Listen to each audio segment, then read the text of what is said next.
Hello বন্ধুরা, কচুর লতি বানাবো। এই যে কচুর লতিটা ভাপিয়ে রেখে দিয়েছি দেখো। আর কড়ায় তেল দিয়ে দিয়েছি। এই যে তেল গরম হয়ে গেছে, একটু শুকনো লঙ্কা দিলাম আর কালো জিরে ফোড়ন দিলাম, কারণ আমার একটা মানে বান্ধবী ফেসবুকে বললো কালো জিরে ফোড়ন দিতে। আমি ফার্স্ট টাইম বানাচ্ছি, আমি সত্যিই জানি না কীরকম করে বানায়। যাই হোক, কালো জিরে আর শুকনো লঙ্কা দেখো হয়ে গেছে ফোড়নটা। এই যে কান্দা দিয়ে দিলাম।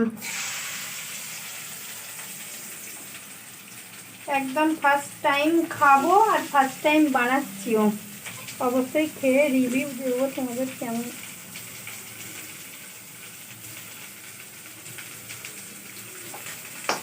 কেমন হলো। এই যে কান্দাটা দিয়ে দিলাম। আর ওই বান্ধবী বললো যে একটু বেশি করে রসুন ফোড়ন দিতে, মানে রসুন দিতে, ফোড়ন নয় সরি, রসুন দিতে।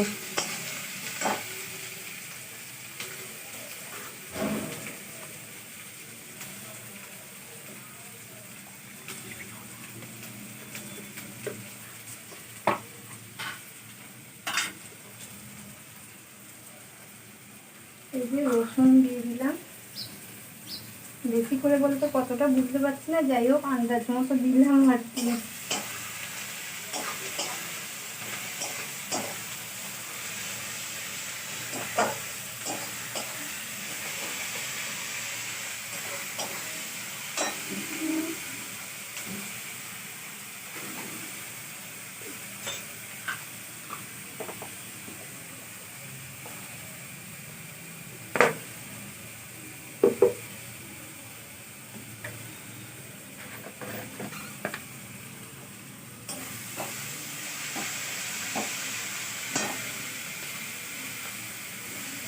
একটু নুন দিয়ে দিই।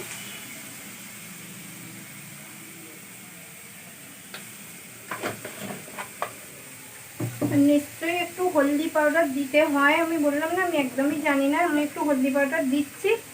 এবার কে কেমন করে বানাও আমাকে প্লিজ প্লিজ একটু কমেন্ট বক্সে জানিও, কারণ আমি দ্বিতীয়বার যখন বানাবো তোমরা যেমন বলবে তেমন করেই বানাবো আর কি। সেই জন্য একটু কমেন্ট বক্সে তোমরা জানিও।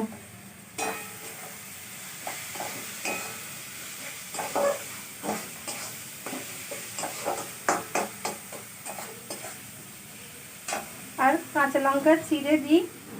আমি বললাম না আমি একদমই জানি না, কিন্তু করছি আমার মতো করে, একটু তোমরা প্লিজ আমাকে জানিয়ে দিও।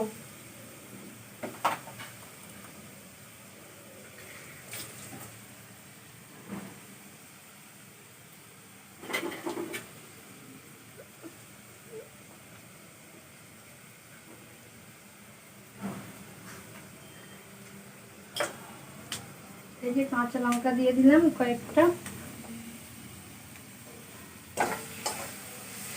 আর একটু তেল লাগবে মনে হচ্ছে।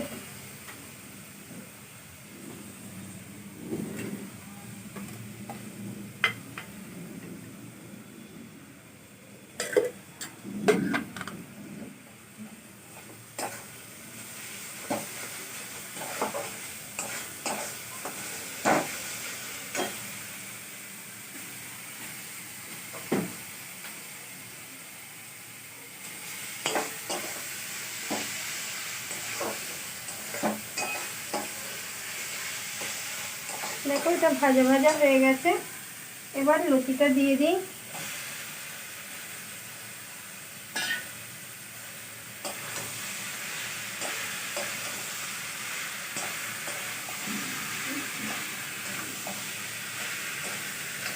একটু এরকম করে অনেকক্ষণ নাড়তে হবে, আমি নাড়তে থাকি, পরে কেমন হলো দেখতে তোমাদের দেখাচ্ছি।